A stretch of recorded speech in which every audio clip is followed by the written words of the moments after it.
Oh, thank you. Thank you all for having me. As Ann said, my name is Nicole Hersch. Okay, and hello to the folks online as well. Make sure.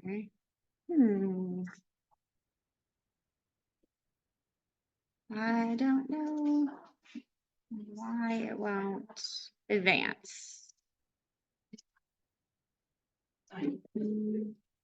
Resume slideshow. Maybe that's it. No. Oh, there we go. Okay, well that worked. So you all see. Okay, I will just roll with that then. Perfect. Great. So my name is Nicole Hersch. I have a dual master's in landscape architecture and natural resources. I originally studied from Virginia Tech, and I originally studied horticulture and landscape design in San Diego. So I went to the WAC, the Washington Alexandria Architecture Center up in Northern Virginia. And so I moved from San Diego to Northern Virginia and found the Plant SWVA Natives Native Plant Campaign. And I was so excited because there is this guidebook that told me all about the local flora, which was so helpful for me as a design student moving to the area. I was only in Alexandria for 2 years and then moved down here to Blacksburg. And as soon as I came, I was like, we need this guide here. So I am going to do what I can to make that happen. When I wrote the guide with a bunch of partners, probably some folks in this room as well, I worked at the New River Valley Regional Commission as a regional planner and a community designer. And now I work for Blue Ridge Prism, just part-time, which is PRISM stands for the Partnership for Regional Invasive Species Management. I also do some land consulting and community land design and work on the Plant SWVA campaign. And feel free to interrupt at any time if you have a question or comment. I'm happy to make this more dynamic. Okay, so for some reason, let's see. Okay, maybe this is better for me. Perfect. Okay, so today we're going to talk about what is the plant campaign, why native plants are important, and then what the campaign is up to. Okay, let's see, there we go. I'm going to master this in a couple slides, I promise. So what is a native plant? A native plant is a plant that has evolved in a certain place over a very long time scale. And so through that period of time, these unique relationships develop and plants are suited to that place, that environment, that climate, that soil, that temperature. So there is unique relationships in a place. And we can talk about, for example, a plant native to Wytheville, Wythe County, Southwest Virginia, the Mid-Atlantic, east of the Mississippi, or the United States. So there's lots of different ways to talk about native plants.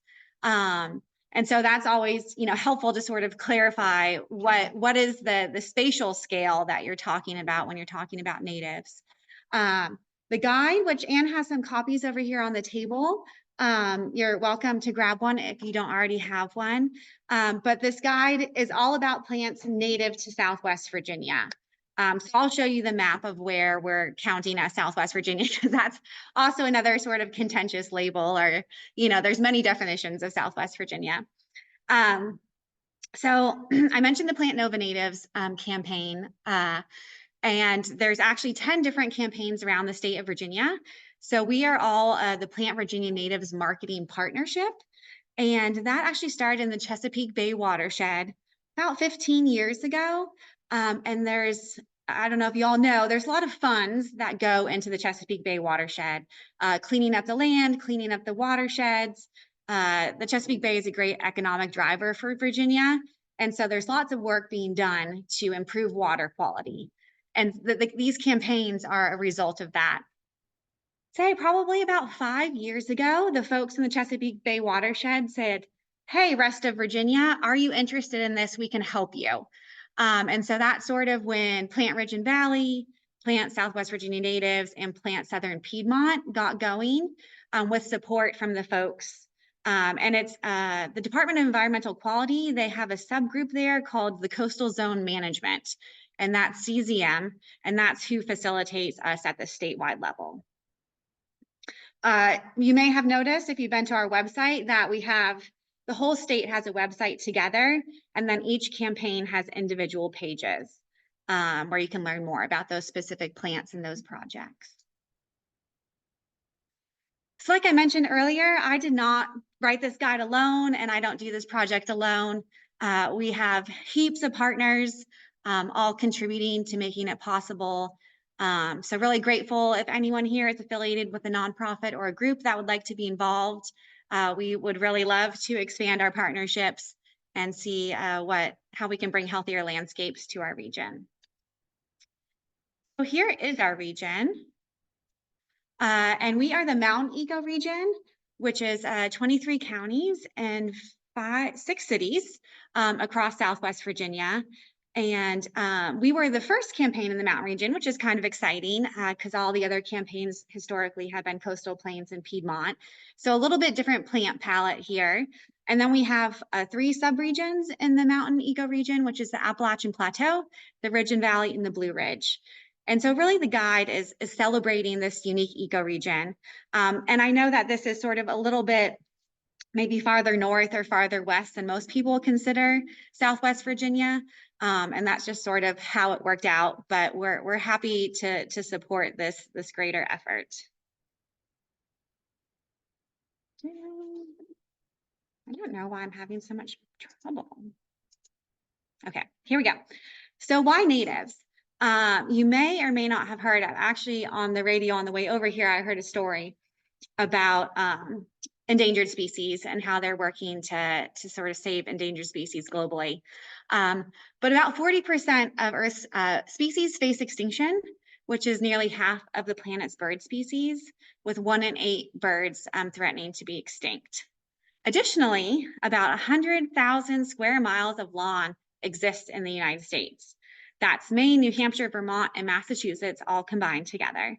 Also, the more you mow, the less life is supported by your landscape. The article that I'm trying to remember if it was nature.org, but where I found that talked about the bees, the ground nesting bees. And so when you're mowing multiple times a week or every week, they're not able to finish their cycle in the ground, where if you even mow every other week instead of every week, that there's a lot more insects that can utilize the ground space and the grass. So even just mowing less frequently is a great contribution to ecology. Lawns also consume much more than they contribute. So they're high water users, high nutrient users, and they don't give a whole lot back. Mowing causes compaction and prevents groundwater recharge as well. Invasive plants are another really important part of this puzzle here. It is estimated that losses due to invasive species in Virginia is over $1 billion. Invasive plants, they clobber native plants. They leaf out earlier than native plants, so they're shading them out and occupying space quicker. They don't support wildlife as abundantly as native plants do. They don't support diversity. By definition of being invasive, they're taking over ground very quickly, and that's taking space away from a diversity of plants that could be there. And they're also still for sale. So just to let you know, hopefully you can see this graphic, but on the left, there's 6 invasive species that are probably for sale right now at Home Depot and Lowe's. And then on the right, there's some alternatives. So just being aware that just because somebody is selling a plant, it doesn't necessarily mean it's good for Virginia or good for our landscapes or good for our yards. And in comes the Tree Rescuers campaign, which is a really great effort. I'm sure many of you all have seen that many invasive vines are choking out native trees, or not native trees, but tree canopy is a really important part of a healthy landscape. So the Tree Rescuers program was started in Northern Virginia. They're really, an inspiration to us here. And Anne had the great idea of bringing it here because it's really an impressive project. But the idea is that you can help rescue trees on your own property, or you can alert other landowners about vines that are on their properties.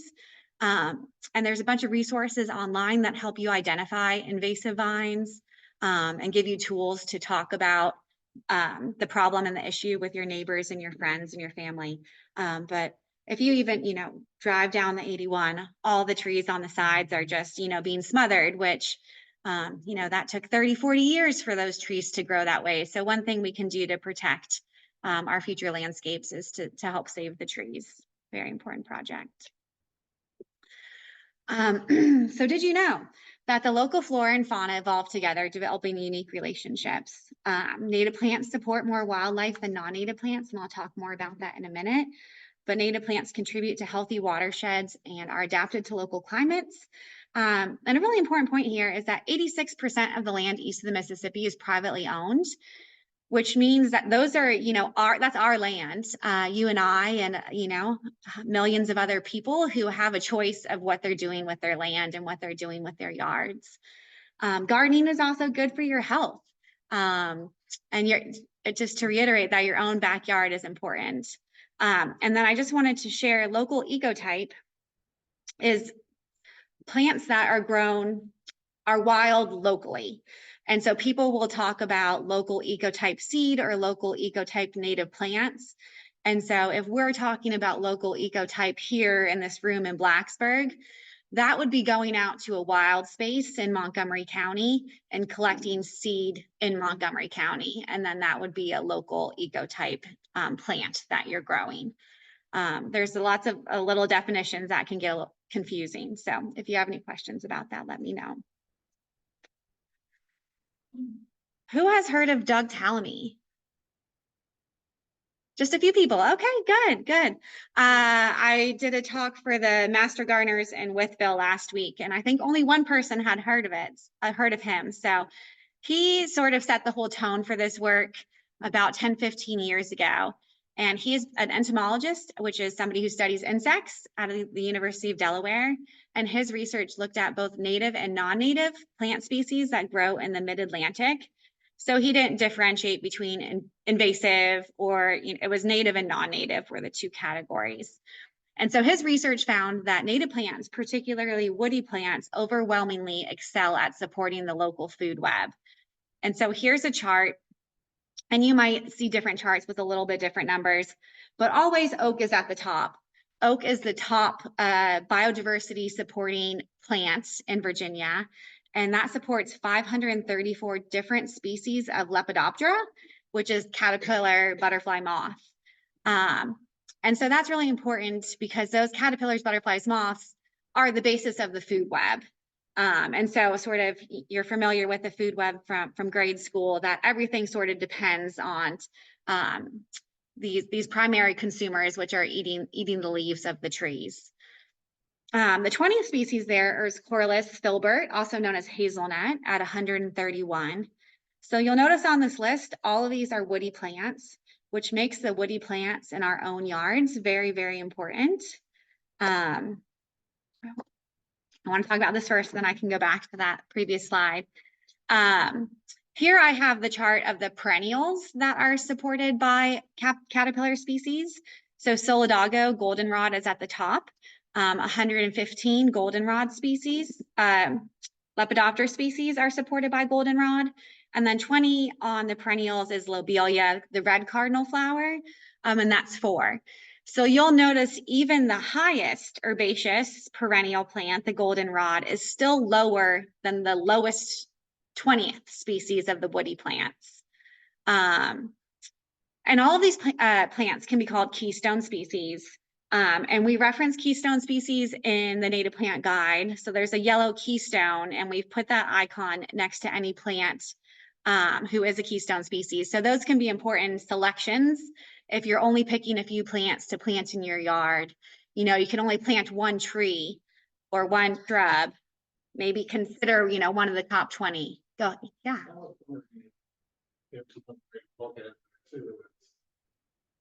Obviously, the diversity of the species, but maybe also how much that tree or plant supports in abundance in species of species or like milkweed, for instance, is very low on the number of species, but it's pretty huge for the monarch.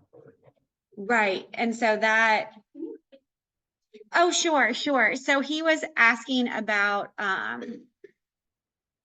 about native plants that are sort of specialists in certain areas, and how we can think about specialist native plants in combination with these keystone species here, who are solely looked at or evaluated because they attract an abundant quantity of Lepidoptera or caterpillar species. Yeah, I think that's a really important point, and it isn't to say that these are the only 40 species that matter, but I think it's a good awareness tool. And yeah, looking at those intimate relationships that plants and insects have, that there are quite a few specialist plants and specialist insect species in our area that, you know, have those unique relationships that are also very important to plants. And I don't have a slide on that relationship, but it's a good idea. I should include it.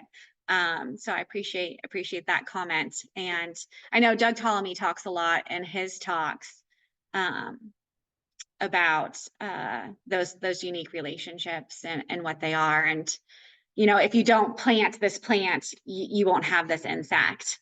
And so those are very important as well. Yes, go ahead.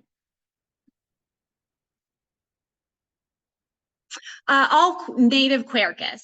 Yes, the whole genus. And so she asked if it was just white oak or all oaks for those folks online. And there's. Oh, wait a minute.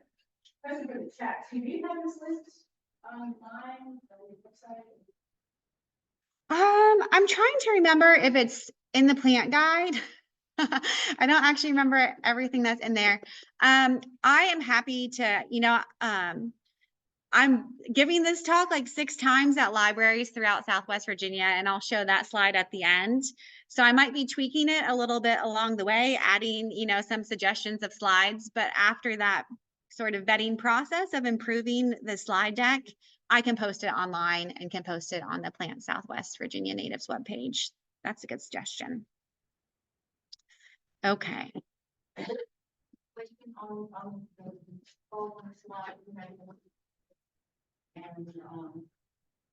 stuff on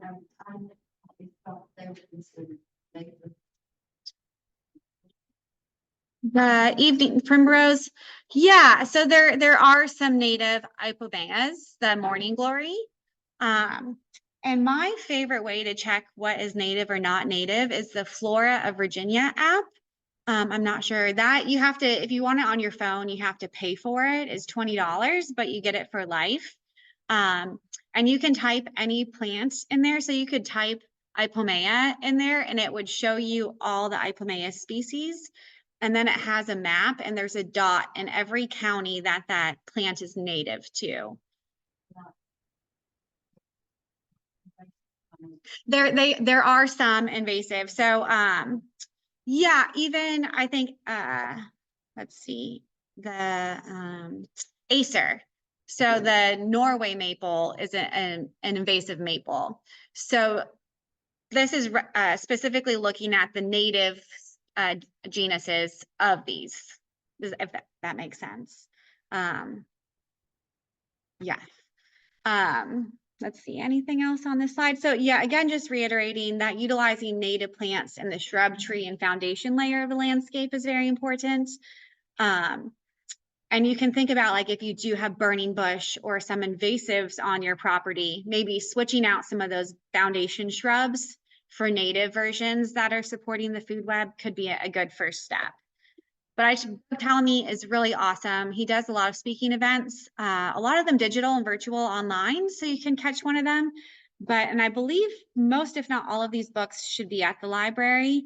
But these are the 4 books that he's written. Bringing Nature Home is my favorite, and his first, Nature's Best Hope, The Nature of Oaks, and then his latest, The Living Landscape. But highly recommend you reading more of his work for compelling arguments on why to improve the biodiversity in your yards. So the good news, though, is that if you plant it, they will come. So if we start to make changes in our yards and in our landscapes, you can, invite these critters. I actually saw a hummingbird this morning at my yard, and somebody had told me a few years ago that if your property wasn't on like a hummingbird highway already, you weren't going to be able to get them. So I wasn't sure, but I planted all these hummingbird plants nonetheless. And last year we saw our first hummingbird, and then this morning I saw my first one of the season. So always very exciting to see some of this life in your yard.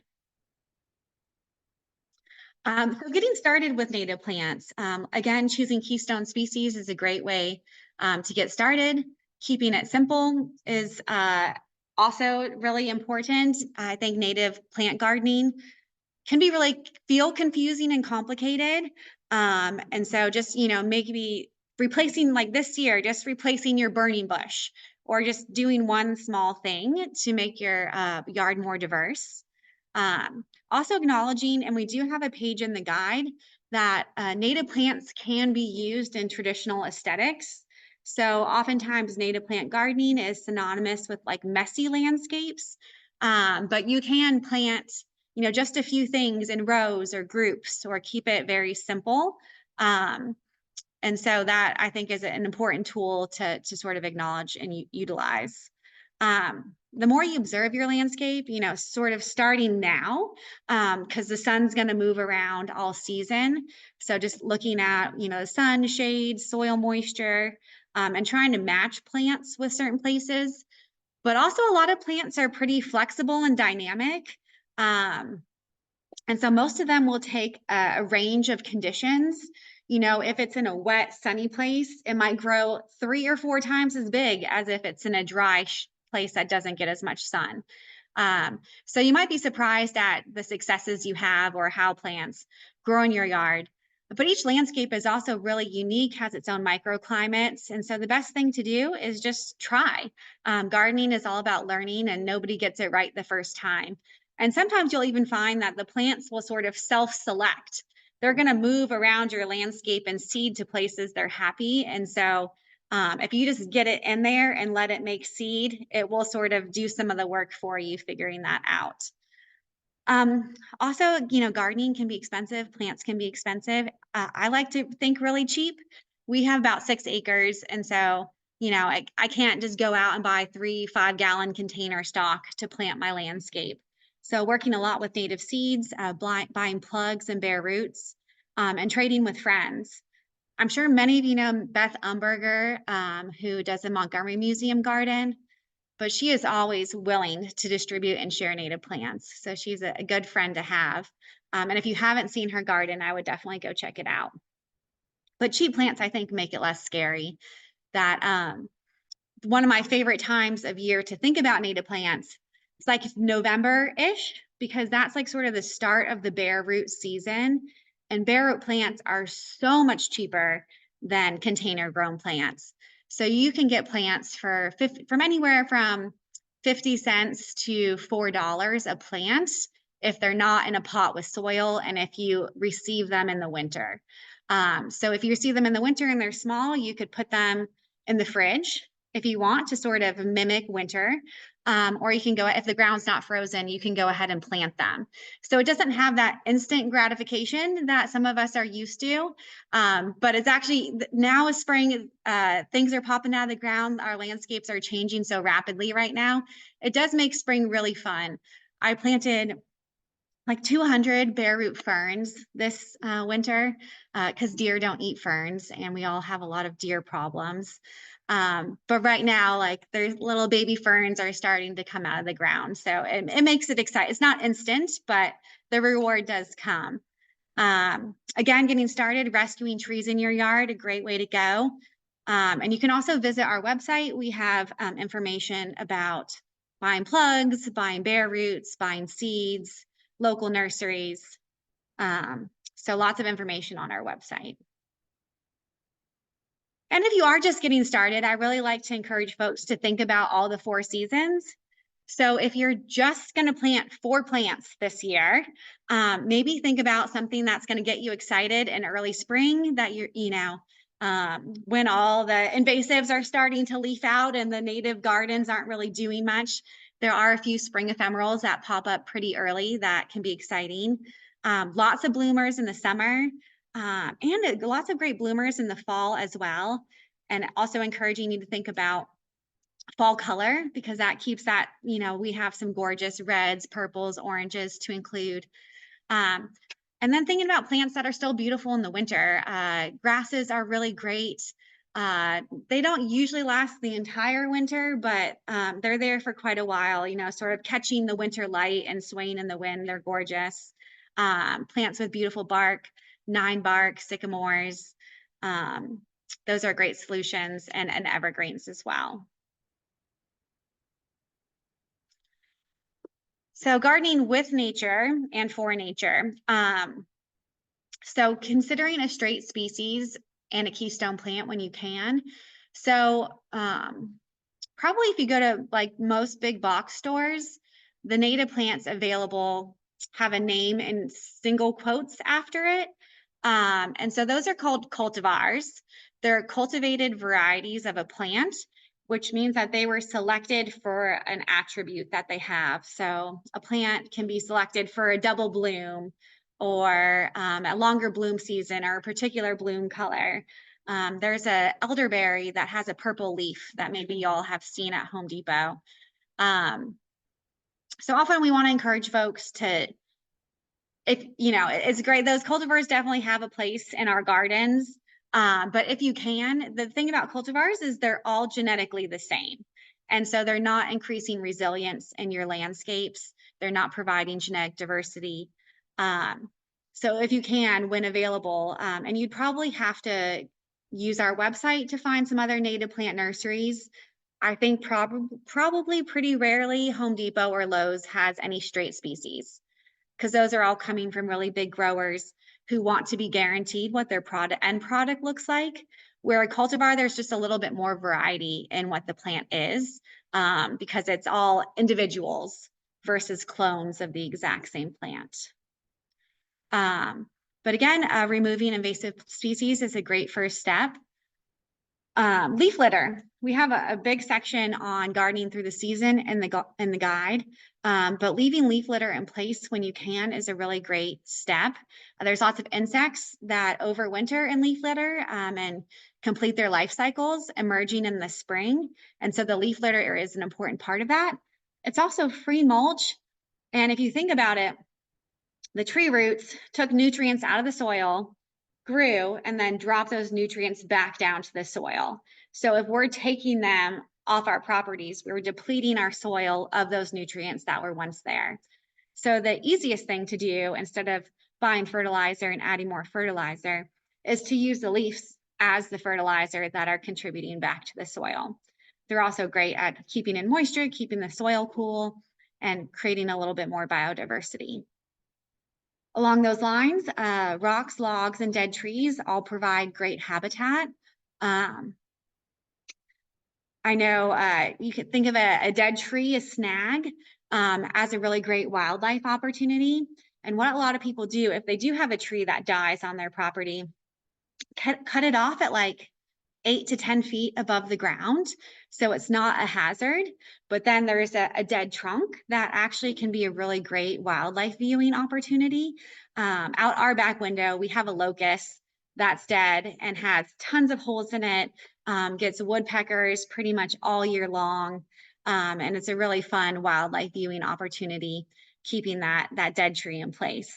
So I know sounds sort of counterintuitive, but those are important parts of the natural process, and a lot of birds rely on those dead trees for both habitat and food. So also in the guide, there's a section on attracting birds. So think about ways that you can attract birds to your property without using bird seed, and thinking, through the season or through the seasons. So bird seeds, grasses are great for that. Any flowering shrubs, but then birds also need the habitat. So they need a certain structure of a shrub or a tree in order to nest. So consider looking at that bird page. It got really dark in here. Mowing less, both quantity and frequency. We mentioned that already. And learn about what's growing in your yard. I am pretty sure, I'm so excited that I found native strawberries in my yard yesterday, which I have so much of the invasive strawberry with the yellow flower, but I saw some white flowered strawberries in our wild area. And so I need to do some more sleuthing, but sort of understanding what is already like what's popping up instead of your first instinct being that's a weed. You can use iNaturalist or the Seek app, or sometimes I even, I don't know if y'all are familiar, but in Google, there'll be like a little camera icon and you can press that and take a picture and it will search the internet for anything that looks like your picture. So I like to do that a lot as well, just to better understand what plants are already in my space and then make a decision about whether or not I want it there. We also have a ton of native sedges growing wild in our yard, which has been super exciting because those are mostly evergreen and they're green, year round, but they're a little tiny grass that is anywhere from like a lime green to like a blue gray. And yeah, they just pop up everywhere. It looks very similar to liriope, which if you're a gardener, you might know that plant. But it's a native plant and supports lots of wildlife as well. Sedge, SEDGE. Is like the common name, and then the genus would be Carex, CAREX. And then if you all are worried about the wildness of your landscape, you can Google the concept of signs of care or cues to care. And people use a lot of different cues to care along a wild landscape. Sometimes people put like a split rail fence, or they mow an edge. So if you had like a wilder aesthetic in part of your landscape, if you just mow an edge, that sort of lets people know this is intentional. I'm mowing here and I'm not mowing here. And so that is helpful if you have a public landscape, neighbors that might be worried about a messy aesthetic. But just doing simple things like that. Also, there's a lot of great habitat signs that you can get from the Wildlife Federation and different organizations. And so those signs can also be really helpful to let people know your landscape is intentional. Okay, so we talked a little bit about this. How are we doing on time? Okay. Won't rehash too much. If you are curious about cultivars, and again, that means selected versus wild, Mount Cuba, I think it's in Delaware. Is that right? I should know this. But it's the Plant Research Institute. And what they do is they set up plots and they'll grow like Echinacea is native to the plains, not actually native to our area, but that's a very common plant that people plant that has cultivars. And so they'll grow 10 to 15 types of Echinacea cultivars, and then they will catalog the number of insects that visit all of those plants, and then they publish the research. So not all cultivars are the same. Some are very sterile and don't attract any insects. And some actually attract more insects than the straight species. And so if you are interested in whether or not your cultivars are like ecological performers, you can head to Mount Cuba's website and review their research. Overall, the more genetic diversity in your landscape you have, the more resilient it's going to be.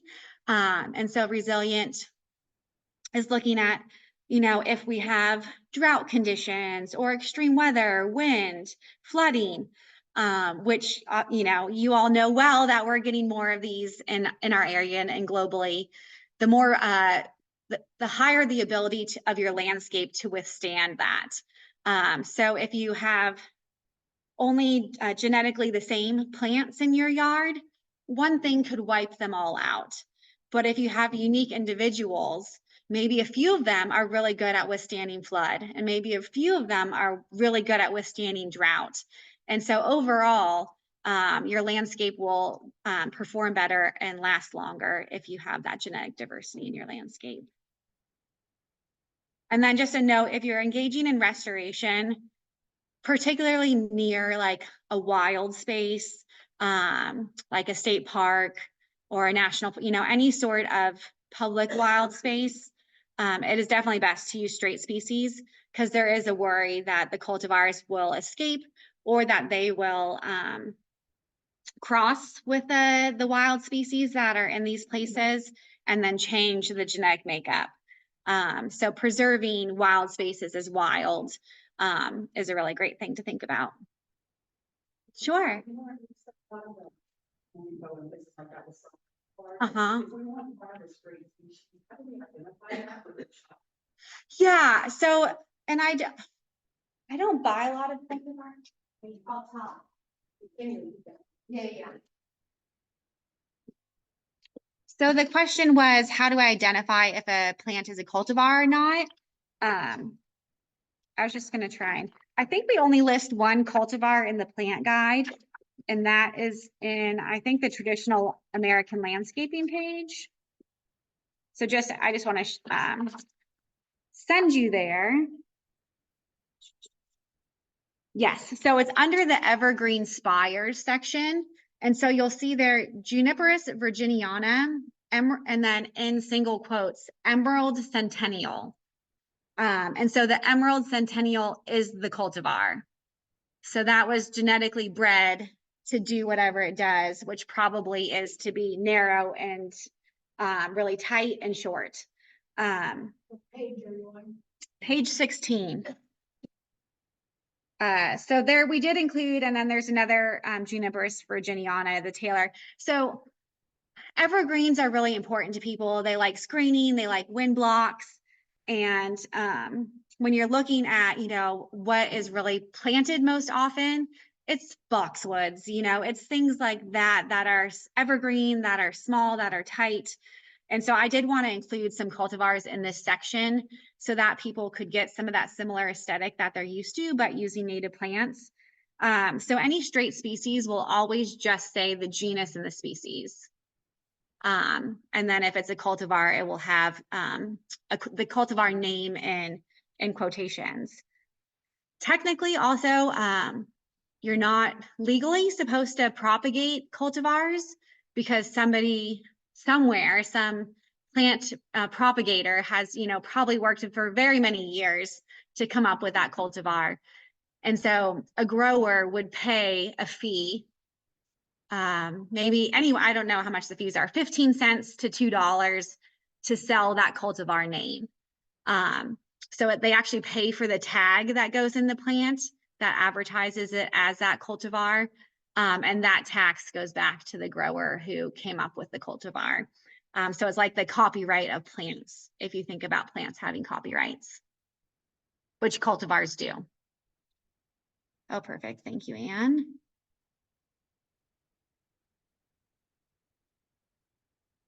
Thank you, Patsy. Hopefully you got that. Any other questions about cultivars? Yes.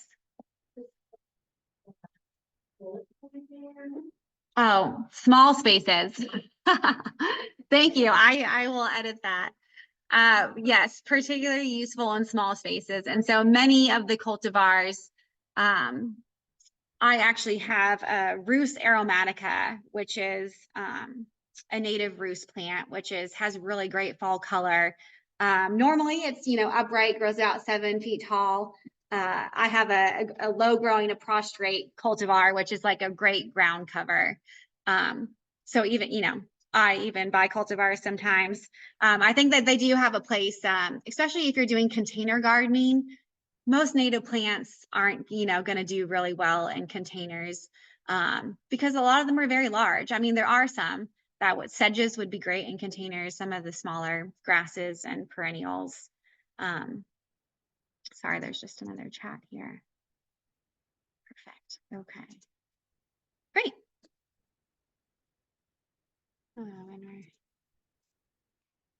So now we know all this information about native plants. But we really wanted to start the campaign as a way to get this information out to the public. And we also wanted, if you have seen any of the other native campaign guides, they're not 116 pages. Most of them are 60 pages, but I just felt if we had the opportunity to get into people's living rooms, I was fully going to take advantage of that and make a 116-page guidebook. So really, we're trying to, switch the dial a little bit, give people some new information that they might not have thought about. I think sometimes native plant spaces can feel like critical spaces that people aren't doing the right thing. But we're trying to be, you know, really open-minded, meet people where they are, give some new information. And one of my favorite reasons for working in this space in this area is because I feel like folks in Appalachia are so deeply connected to their land already. And so they're really eager to do what is right by the land and learn more about it. So it's been really fun. We're also hoping to be like a hub for information, but also to inspire people about what other folks are doing across Southwest Virginia. Like Anne is doing so much for our local community in Blacksburg. And so having the opportunity to tell people across Southwest Virginia about the Tree Rescuer Program or the Bradford Pear Bounty. Actually, the Department of Forestry is doing a Bradford Pear Bounty right now as well. So that it's really cool to have the opportunity to inspire other people who are community members just like yourselves, but actually can do things and make change and make difference. So that's sort of the crux of what the campaign is existing for, is not only to create the guide, but to continue to inspire and connect people. But the guide that we've been talking so much about, I think I should have put this slide in the beginning, but we had over 50 contributors from around the region. All of the photos, I mean, maybe I put 10 photos in here, but there's hundreds of photos in this guide, and those all came from a local naturalist who, you know, took that photograph. Lots of editors supported this. People wrote articles for it. So it really was a great contribution. Really grateful for all the folks. You can get some of the guide here today, but there's also a map on our website, and there's 50 locations across Southwest Virginia. We partnered with all the state parks and the libraries. So you'll see those on there, as well as some other localities, local nonprofits.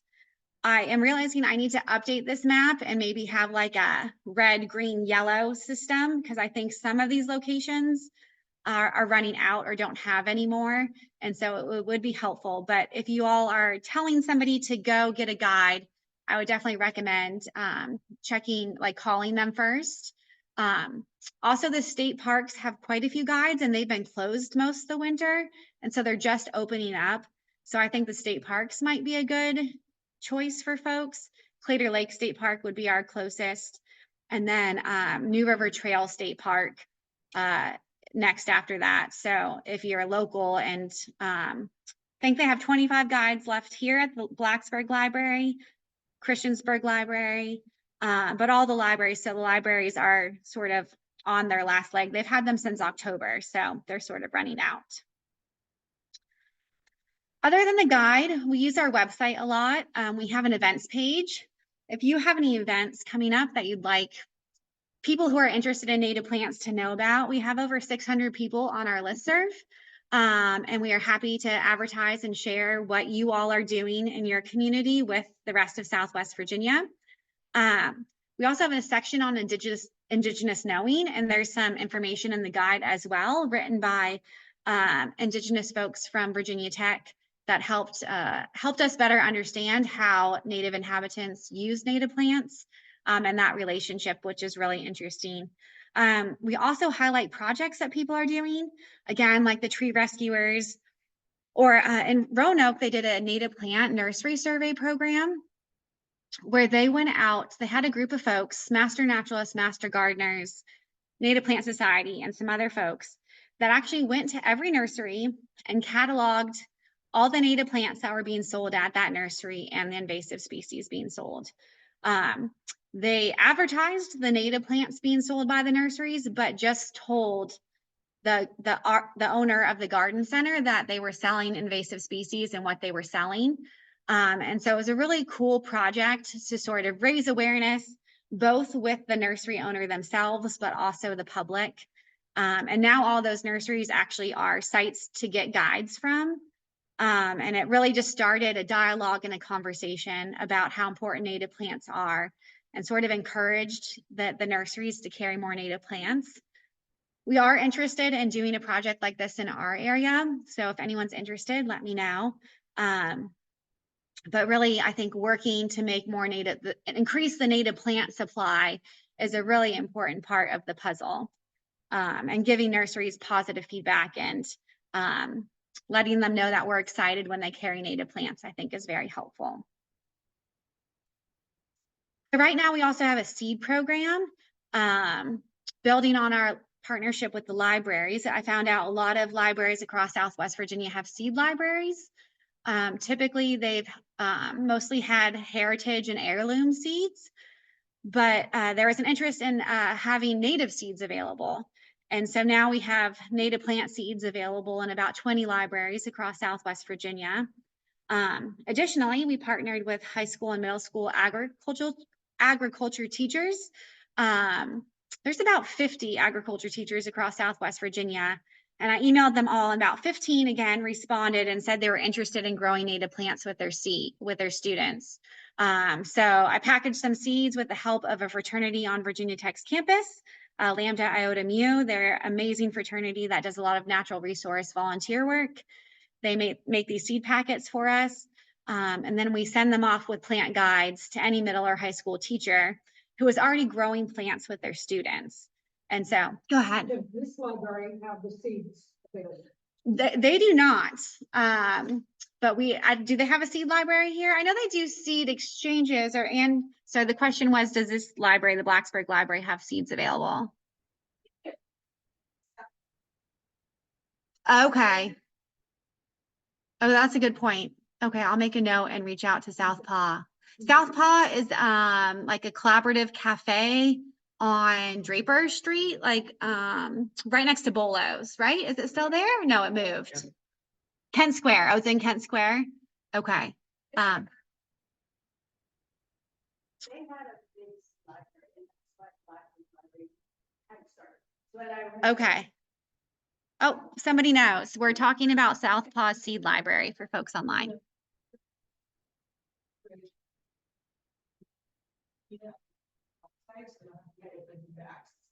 Okay. So somebody just said they have a food pantry and a seed library outside of Southpaw and Kent Square. So that is a good connection point, and we should make sure that some native plant seeds get over there. Yeah, and so that's a project that we're hoping to keep ongoing and keep doing. Did realize that distributing native seeds in the fall is a much better idea because most native seeds need to be stratified. They need to experience winter. So in moving the project forward, we'll do more of our distribution in the fall so that they're more useful for folks. Because at this point, if you put seeds in a fridge for 90 days, you're going to be planting seeds in August, and that sounds like the rain will not cooperate with you, but maybe it will. You never know.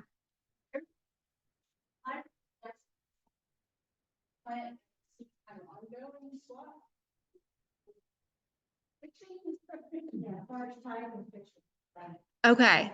So maybe they were just saying that maybe there is an opportunity to put seeds in the Blacksburg Library near the fiction section. There's some plant trading happening. So we will look into that. But yeah, and thinking of how to connect and how to get more native plants available and our younger generations interested in both growing native plants and encouraging their parents and other folks to think about landscape health. Actually just giving seeds and the plant guide to schools was an easy first step, but I would love to grow that program as time goes on. So if anyone has any ideas to improve that or build on it, I'd love to hear it. Past projects, which I guess the Bradford Pear Bounty isn't really past, but the Plant Southwest Virginia Natives Campaign distributed over 5,000 native plants across the New River Valley, guess in 2022 and 2023. That's when we had funding to do that. That funding came from the Virginia Outdoors Foundation, who was also the funder of the guide.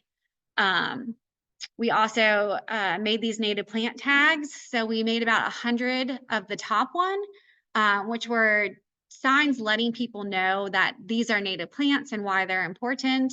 And then we also distributed about 200 of the individual plant placards there. You see the green ash as the example, which is really important step in people learning about native plants, because if you want them to grow it or want to buy it, or learn more about it, having that identifier on it where they can sort of see it through the season, understand what it looks like in the landscape is really helpful. I think almost all the counties in the New River Valley have those green tags at a space. They're at Hill Community Garden here in Blacksburg. A few churches participated and planted native plant gardens and labeled them. And then some local governments, like the city of Radford, has some demonstration gardens as well. So these are programs that, well, it sounds like the Bradford Pear Bounty Program is going to continue, which is amazing.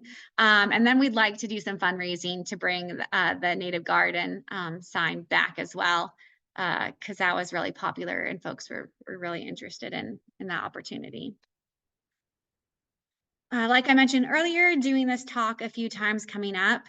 And so next week, we'll be at the Salem Library. After that, we're going to Southwest Virginia, giving a talk in Chilhowie and Wythe. And then on the 21st in Pulaski. I think we'll probably be in Roanoke at the end of summer. But lots of great partners work together to make that possible, and excited to sort of go around Southwest Virginia and meet some more folks interested in native plants.